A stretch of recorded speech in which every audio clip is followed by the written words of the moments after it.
All right. Well, thank you for joining us today. I am Miss Grace Fatima Georges. I'm with Bastrop County Cares, and we are very, very happy to have you. This is the third and last session of the year of our Mental Health Echo series, three-part series in partnership with Texas State. Today, we are excited to welcome Esperanza Orosco. Did I say that right? I love the You rolling of the R. did. Wonderful. The title for today's topic is Hays CISD HOPE. And today we'll be exploring community resources and learning how to utilize them to help eliminate clothing and food insecurity for students and families. I think this is a very, very, very important topic. Esperanza, we're so glad you could join us and share your valuable insight. So, Esperanza, she served on the Hays CISD Board of Trustees since 2016, including terms as president, vice president, and secretary. A former bilingual teacher with over a decade of classroom experience, she brings deep insight into the needs of students and educators. She previously led the Hays Educators Association, TSTA, for 7 years, advocating for teachers, support staff, and public education. Esperanza has also served on the boards of Community Action of Central Texas, the Texas Association for Bilingual Education, the Hays County Child Protective Board, and the Friends of the Kyle Library. Her service within Hays CISD includes work on key district and campus committees, founder of the Hays CISD Clothes Closet, and co-founding Hays Hope to Go, which addresses food and clothing insecurity for students. As a trainer with the Texas Association of School Boards, she supports strong governance across Texas.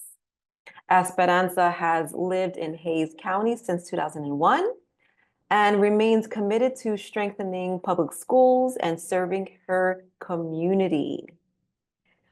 Oh my gosh, that was amazing. You guys, before we get started, I just want to go over a quick few housekeeping rules. Please put any questions you have in the chat and we'll address them during the Q&A session at the end. Keep yourself muted unless you're speaking to minimize background noise. Be mindful of everyone's mindset and respect different opinions. This is a safe space for open and thoughtful discussion. Most importantly, enjoy yourself and have fun. Thank you again for joining us. Let's dive in. Esperanza, take it away. Wonderful. Thank you for having me. I hope you can see my screen Yes. and you can hear me. It said you're muted. I just want to make sure. Perfect. Okay. So I am with Hays CISD and I want to share some of the things that we are doing, making sure that we keep students in mind, making sure that our students don't have to worry about the barriers out there. We know that there's barriers. What can we do to ease that for families and for our students so they can fully concentrate on what is important? And that is having fun, learning, right? That is what we want them to worry about. Just have fun and learn. We don't want them to worry about having food in their belly or having the appropriate clothing, having a coat, staying warm. And so that is why I established these organizations in Hays CISD. So let me talk a little bit about where it all began. You already gave my information, so I'm not going to share that. But let me tell you a little bit about Hays CISD for the folks that do not know all the details about it. We are located in North Central Hays County.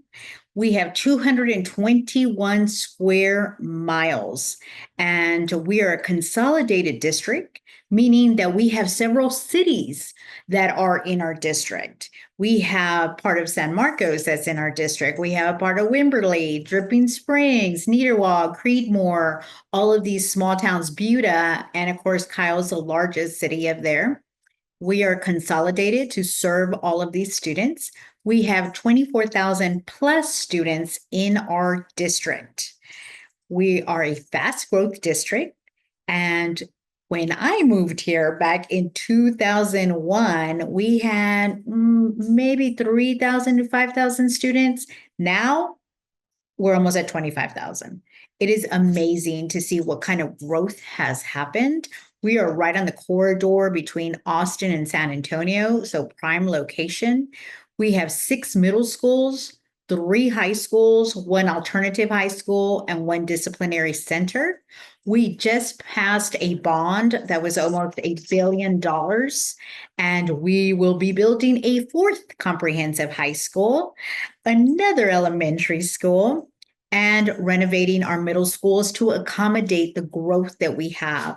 We are seeing over 1,000 students added every year. And in 10 years, we will be at 50,000 students here in our district, which is pretty amazing to see such growth in such a short amount of time. So let me tell you from the beginning, I was a bilingual teacher in this district. I moved to this district because I knew they were a premier district and I wanted to teach here. So I went to Texas State for my master's. So I am also a Bobcat. I received my master's in bilingual education and I began to work here in the district. I was working in the lowest socioeconomic school in our district at that time.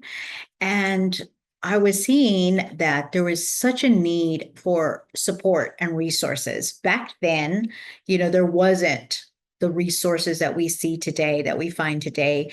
And the area was very small when I started back in 2001 here in this district. 2003, I had my own classroom. I graduated with my master's and began teaching. And we didn't have those resources. We were very small.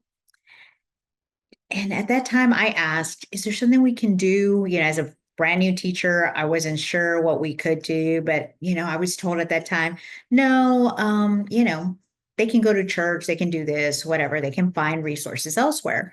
So nothing happened. Fast forward a couple of years now that I'm really getting my footing in the district and getting to know more people. I'm a bilingual teacher in another low socioeconomic school that I taught at. And I said, you know what? We need to do something. Something has to happen. I am seeing my students come to class without a coat when it is very cold, with shoes that don't fit them. And it's really hard for them to run and play and enjoy recess and just enjoy the day, right? When you're feeling uncomfortable. I was teaching 4th grade at that time. So at that time, you're really starting to see that judgment of others, right? And so kids were feeling a little bit like, oh, I don't have really nice clothes, or I don't have a good pair of shoes, or I'm embarrassed. And I hated that. I hated that for our kids. And I knew I did not want that. And so I decided to propose to my district, can I start a clothes closet? So my district said, no, it's not really needed. Still, they didn't have that buy-in. However, I convinced my principal at this low socioeconomic school. I convinced her. And she's like, okay, well, why don't you do it in your classroom for now? You can do that. So once a month, I started opening up my classroom after hours. I would lay out all this clothes. So it started back in 2010. I would lay out all this clothes that I would collect from my family and friends. And my students' families would come and do some shopping there. And they were so excited and so grateful for the opportunity to access this clothing and these shoes. And they were overjoyed. Well, after month 2, I started getting people coming from other classrooms that, I only invited my students from my classroom because I didn't think I had enough stuff. Well, they would tell their neighbors, they would tell their friends, and then people just started randomly showing up at my once a month deal. And they're like, well, do you think you can help us? So, of course, I cannot say no. So it started growing from there. Other families would come in from other classrooms and do some shopping for their kids in my room. So I had clothes laid out as best I could on my desk, try to sort them. And I really focused on that grade level, or clothing in that size. And it just started growing. And I really noticed how helpful it was. Not only helpful, but it really made our students feel like, wow, okay, not only does somebody care, but look, I have a coat to wear. I have shoes to wear, and they felt valued as well. And I really love that. So I said, what can I do to really extend these resources even more? So yes, people were trickling to my room from other classrooms, but what could I do to just get more students, more families, and help more people? So then I did ask my principal, and she said, okay, well, you've done it in your classroom for now. That has really worked. I will give you a classroom in the building to do this, but you're going to have to do it on you're going to have to do it. Are you willing to do it? I said, sure. So then I went from my classroom to school wide starting September 2011. It started, and we had a classroom and we set it up. My sister and I set it all up, and people donated. I had friends, teachers there, and people started donating clothes, started donating items. And I had told my principal, I will do everything. I will stay after school once a week to run this because I just really think the need is there. So my principal allowed me to do that. We had to configure like the entrance and everything to make it easy so families didn't have to go in through the front or knock or whatever because it was after hours. I was trying to do late hours for them. So once a week for a whole year, I stayed after school even more, right? I did my after school planning and everything, but then I had to stay after to do this clothes closet for our families. And it was so successful and well received by our families that again, word of mouth started, and I started seeing families coming from other campuses. And they would just show up because their neighbor told them or their friend told them or whatever. And so while I was solely just targeting our campus, it started growing and the need was there. And it was really amazing to see not only the need, but the support we were receiving to help this closet be stocked with clothes. Now, this is gently used clothes, gently used shoes. We did have some new items that would come in. The only thing that had to be new was socks and underwear. So that's what I needed funding for. So I was very fortunate to have a lot of connections in the community through friends and family and was able to have that donated. So I was able to work on that. So that was in 2011. And then fast forward some time. So 2013, I retired from teaching. But right before I retired, my principal said, okay, I know this clothes closet is so important to you, but we're a fast growth district. We don't have space anymore. So I had to take it down. My last year of teaching, I had to close it up because they needed the classroom. And I retired from teaching. I had my baby and decided to stay home with her. However, a few years went by and I decided to run for school board in my district. I was very active. I was union president for 7 years. So it was a logical step. And when I did that, I asked the superintendent at the time, I said, okay, so I do have some data collected from the years that I was doing it in 2010, 2011, 12, and 13.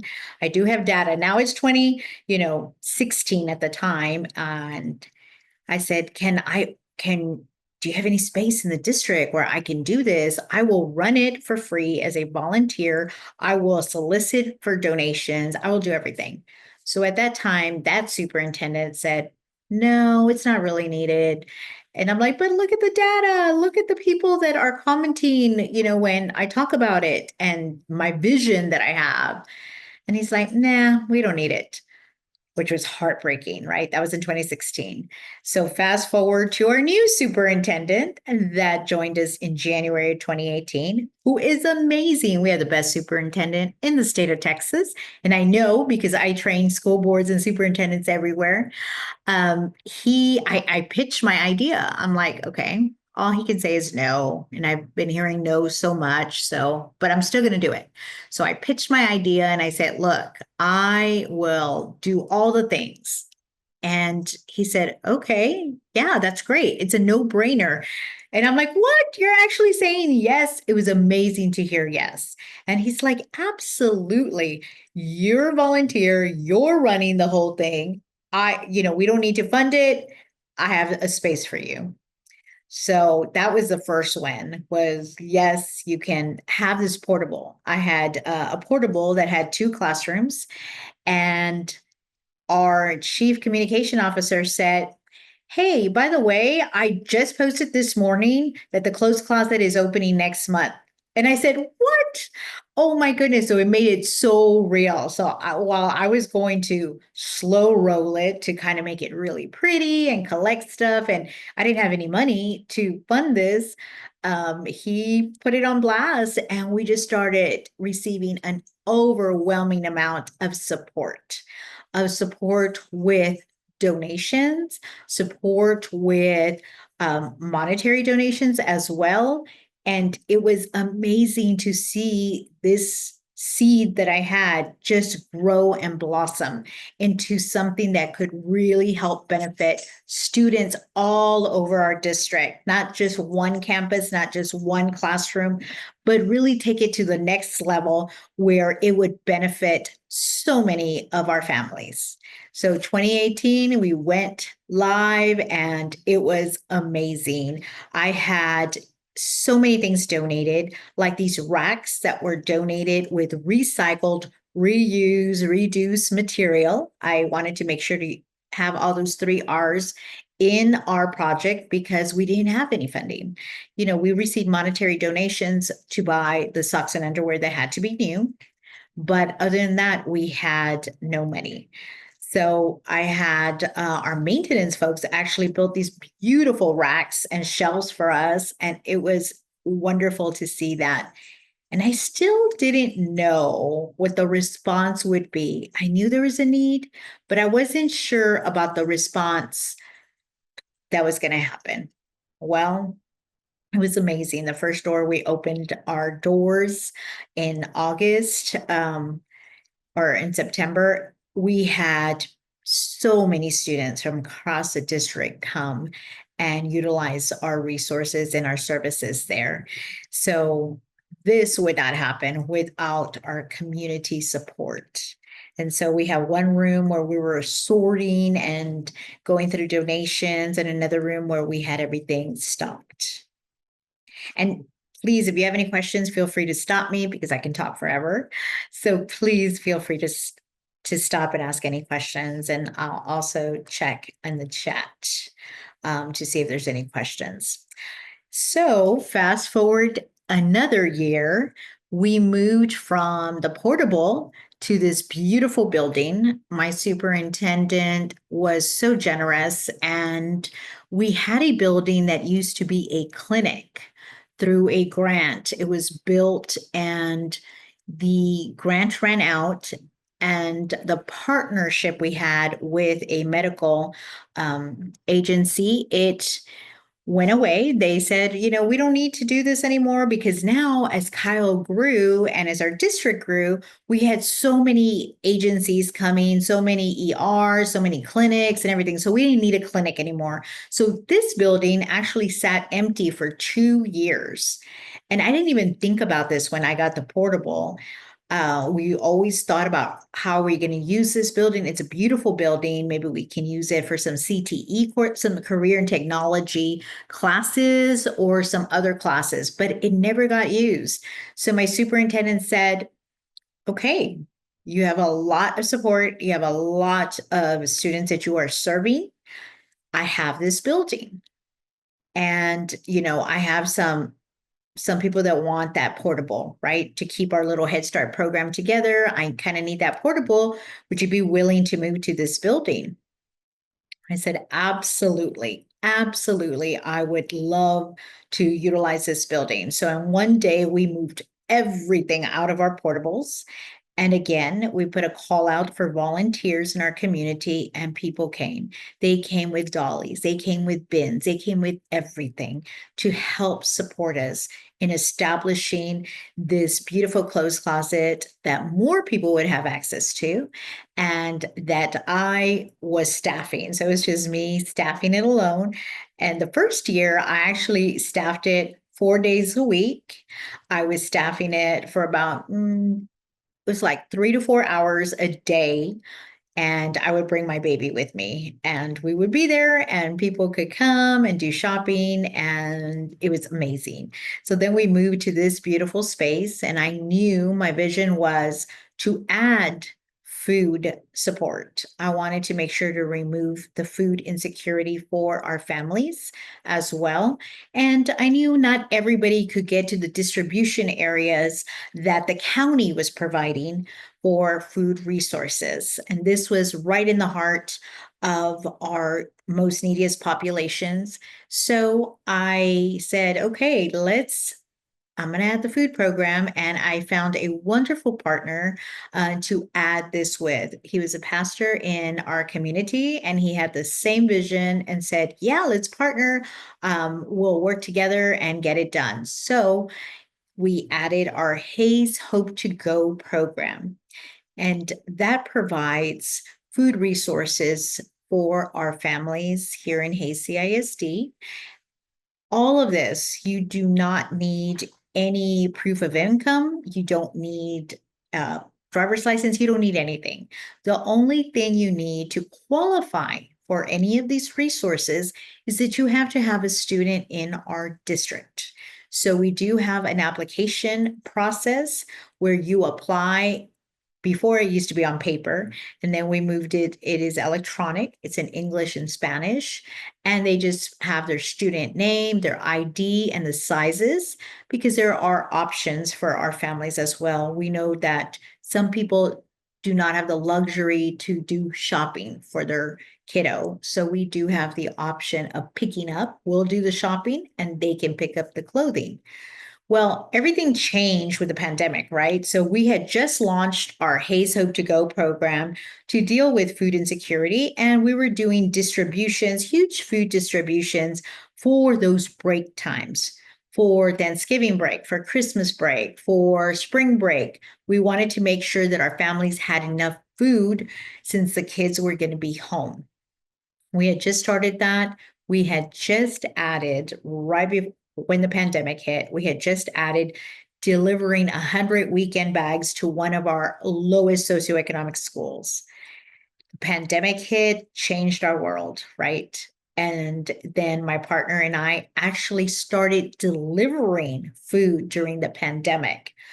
For most of you that may be aware of everything, the chaos the pandemic caused. During that time, you could not go out of your house unless you were considered like emergency personnel or whatever. So we were able to get those documents in place so my partner and I could deliver. And back then, when we didn't know about the pandemic, we would stand in long lines to purchase food because we did not have an easy way to purchase food. And we would take turns purchasing food, standing in line, putting our groceries for 3 days. Back then, it was 3 days that you had to make sure that all the germs died. We were gloved up, suited up, masked up, everything. And then we would deliver to families. So our families would, again, they would contact us online through our online system, and we would deliver to about 30 to 50 homes a week. And we would deliver in their driveway because, again, you could not have that. You couldn't get close to people. So we would deliver to their driveway, and we drove all over our district. So what we started noticing with the pandemic, it just really highlighted how there was not just one pocket of poverty. The pandemic caused lots of poverty with the medical costs that were being that families had. People lost their jobs, and we started seeing that poverty hit a lot of families. So the dynamics changed. So we were traveling all around our district. We had 221 miles to cover. My partner would take one side, I would take the other side. We went to areas that, as a bilingual teacher, I knew were there because I served the lowest socioeconomic families. But it was also eye-opening to see. We would go to areas that were considered colonias in other countries. And those are like very, these were shacks that people were sharing. Were running electricity from the main house to these little shacks where they were all staying. Maybe 8 to 10 people were staying. We saw a lot of that. We saw these little bitty towns, if you will, and we saw the need even more. We were able to accommodate those needs by, again, the generosity of folks that didn't have that poverty that came along with the pandemic and were sharing their resources, were donating us to do this work.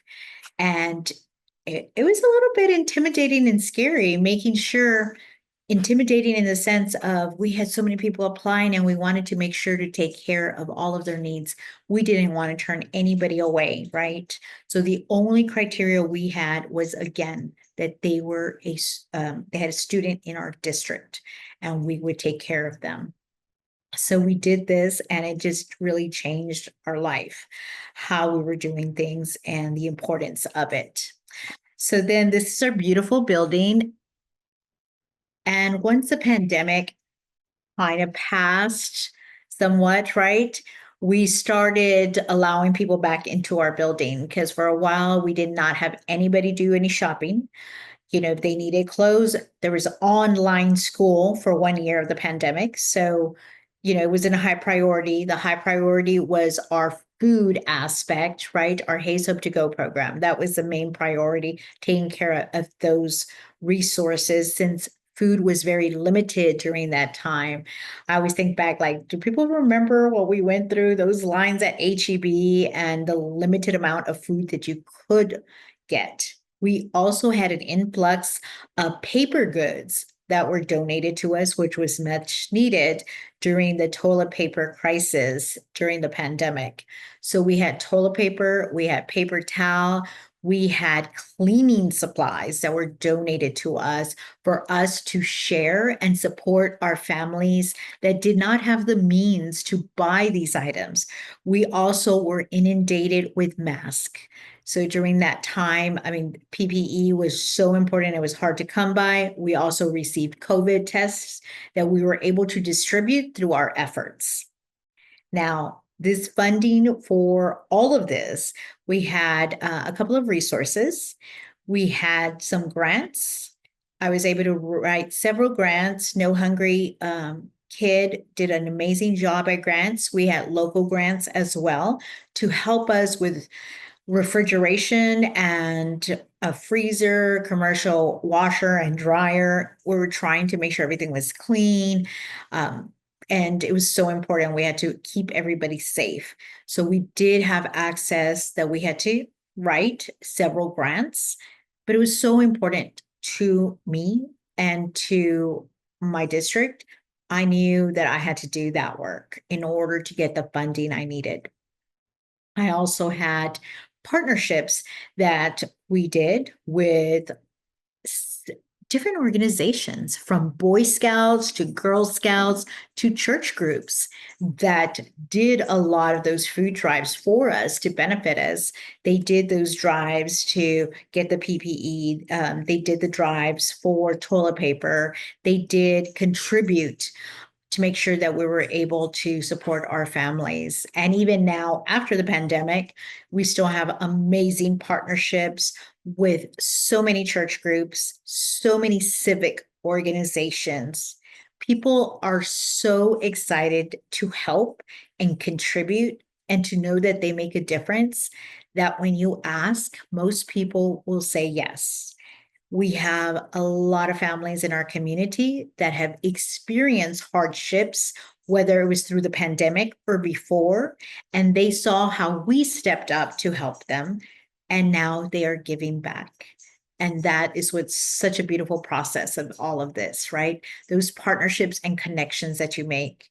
We have the in-kind contributions from our school district. I actually have that building, and I also have the portable with 2 classrooms.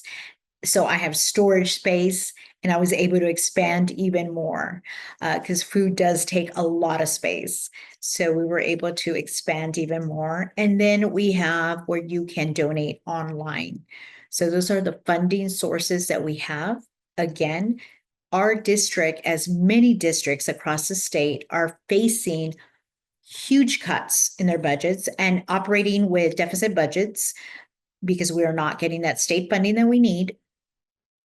I knew that I needed to use my connections and the resources in our community in order to continue growing this program, right?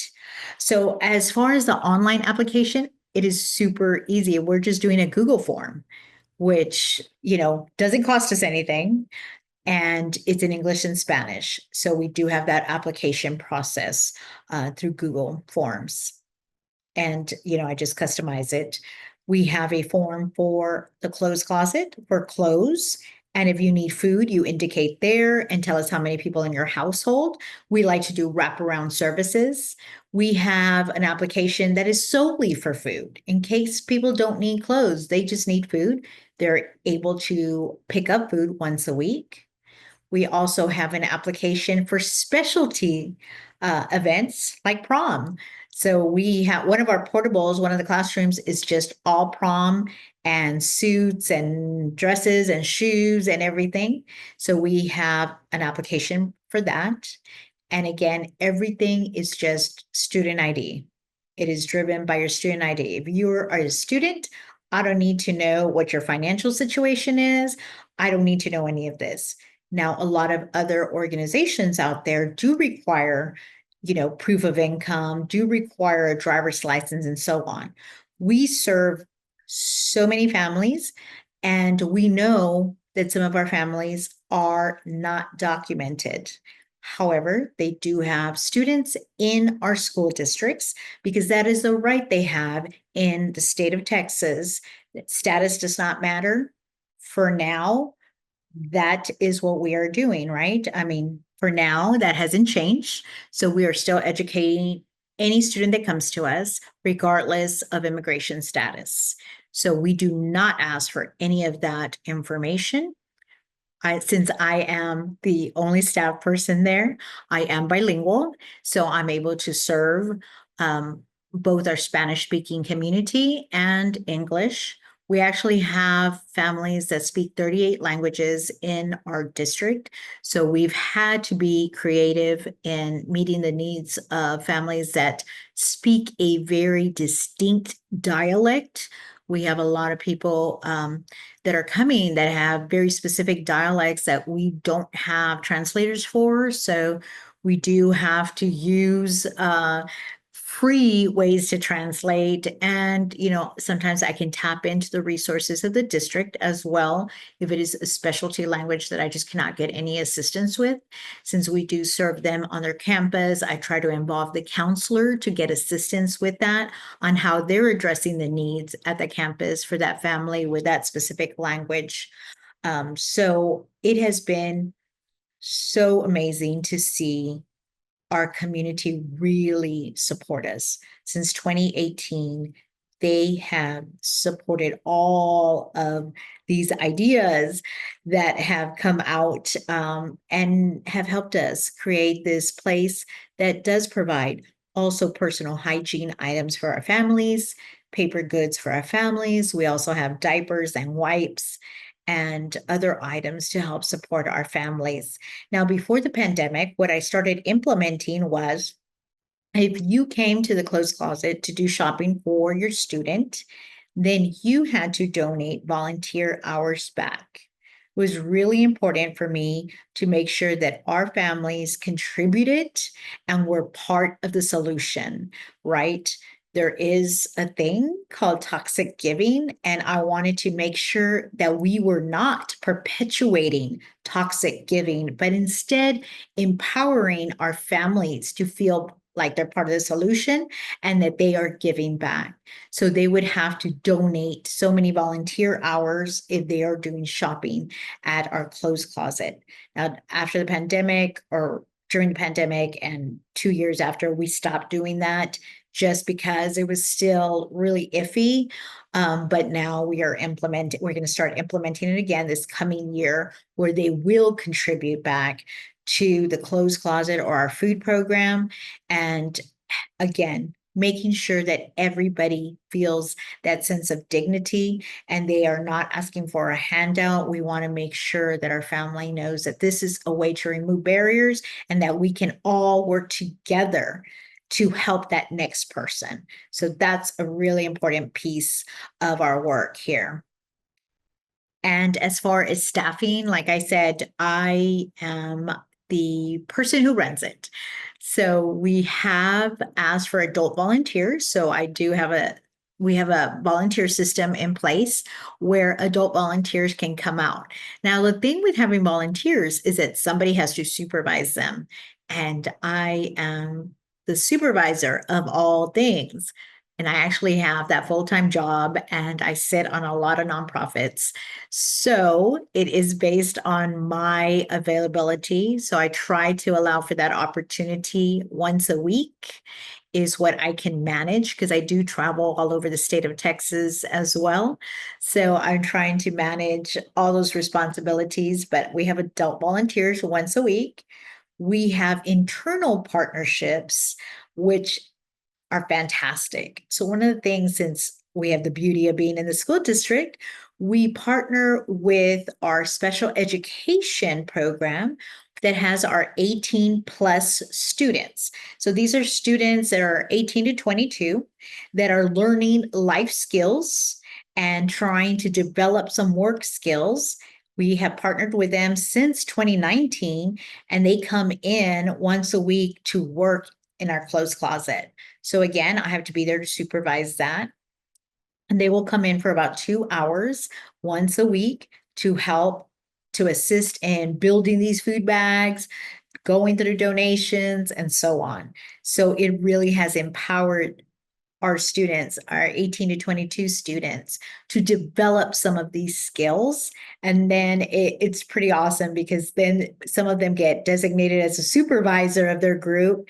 And it's just amazing to see that they know they're making a difference by their contribution and they're learning a skill that can help them after they get out of our program, because we are only allowed to educate them until age of 22.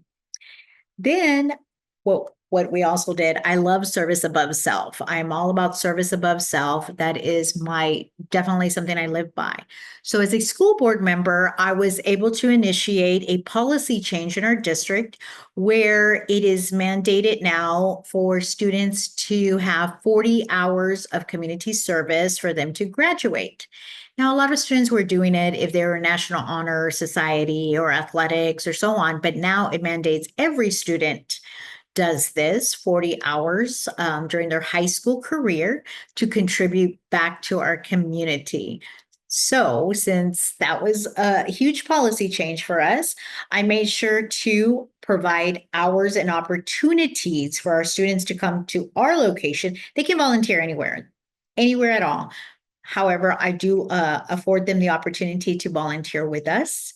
And I actually take student volunteers from elementary age all the way to high school. Elementary has to be supervised by a family member or a teacher, whoever comes and organizes that, coordinates that group.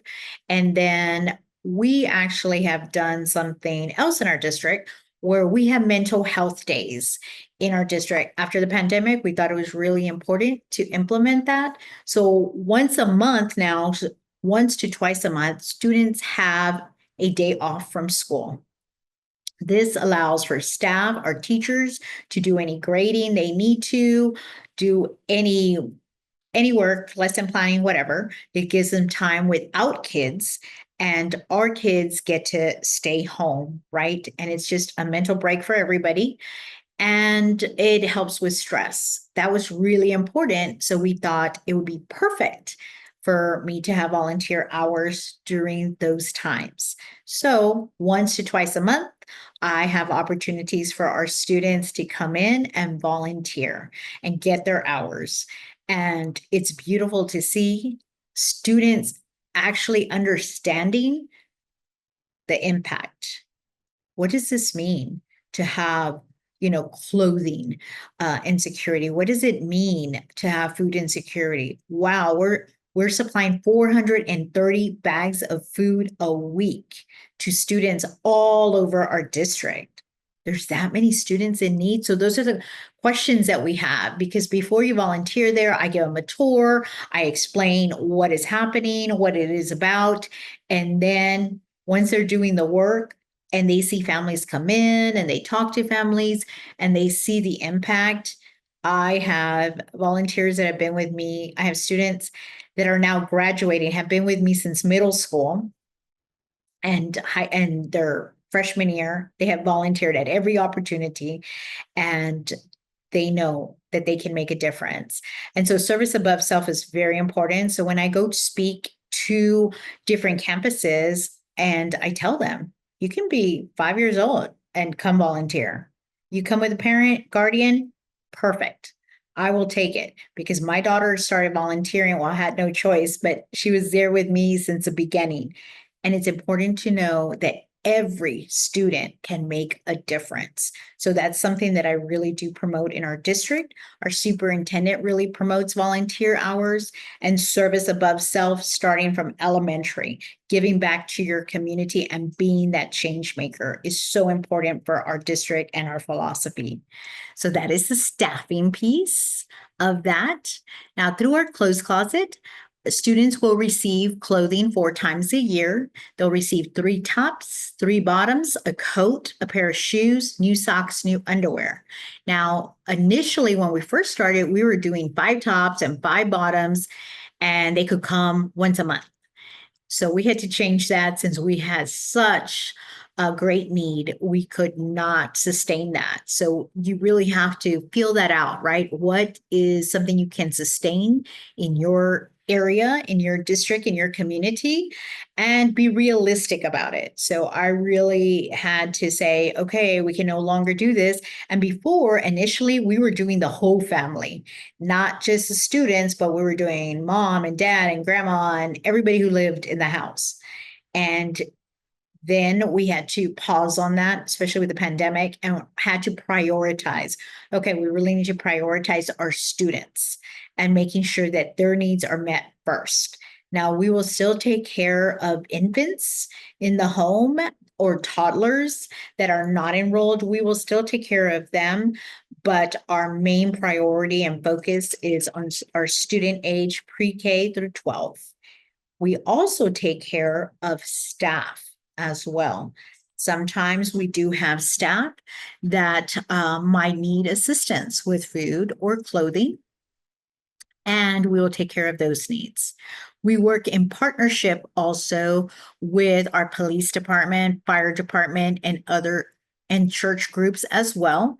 When there is a fire, somebody's leaving a domestic abuse situation, when an emergency occurs, people will contact us as well. We have wonderful relationships with other community partners, and we're able to assist either with food or clothing, personal hygiene, or paper goods. Now, through our program, last year, and we've been operating since 2018, but last year we filled over 900 clothing requests. And that is not counting all the extra clothes that we send to different campuses throughout our district. We send clothes for our nurses, especially in our elementary. They will need that extra clothing, extra underwear for accidents. And then we also do that for middle school as well. We also have the luxury now of having some funds available for special items. For example, in our low socioeconomic schools, sometimes our middle school dance, kids want to do dance, but they cannot afford the tap shoes. They cannot afford the ballet slippers. They cannot afford the tights. That's where we fit in. We're able to purchase those items for those students. So we're able to provide that. We get requests for swimsuits as well. All our first graders go to swim classes with a YMCA. So we get that request as well. If students cannot afford a swimsuit and a towel, then we are able to provide that. We also provide different items. Sometimes we have students that are going to work that need non-slip shoes. So through the generosity of our community, we have been able to provide those items for our students. And then for the 24-25 school year that we're just about to close out, we've had over 950 clothing requests. And again, extra clothes to the nurses across the district. And we usually do not input all our homeless students in these numbers because they go through another system, but they access our clothing. So I'm sure it's well over 1,000 that we have, but we'll reconcile all those numbers at the end of the school year. And this is some of our rooms that we have. We have dedicated rooms to each size, right? So we have a little girls' room, a little boys, we have a jean room, we have a coat room, a small coat room here. We actually have a portable that is full of coats and full of school supplies because we also do the school supplies. We do those wraparound services for our families. And we have an amazing community. I can't say it enough that I have one woman that I have partnered with, lovely lady, that partnered with me back in since 2018. She has been donating to our clothes closet. She will donate either 200 pairs of shoes, brand new shoes, 200 coats. Every year she'll donate one of those items to our clothes closet.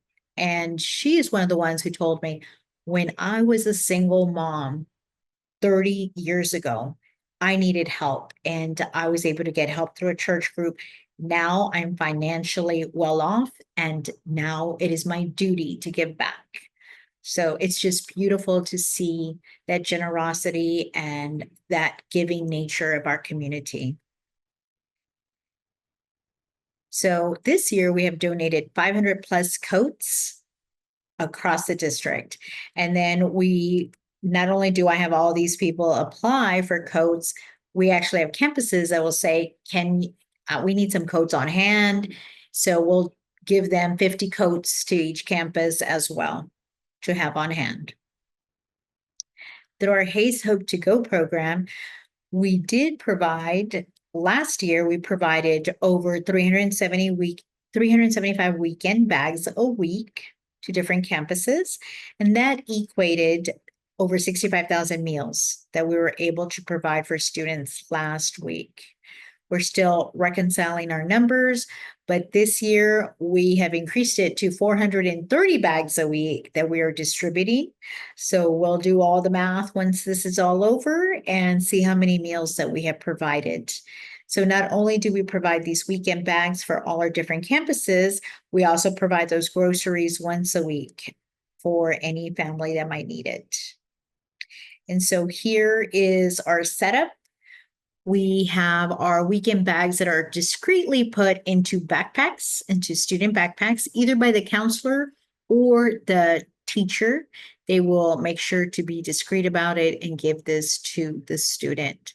And I love when students come and, pack these bags and work with their family. It's such a great way to really have that mindset and model for all kids.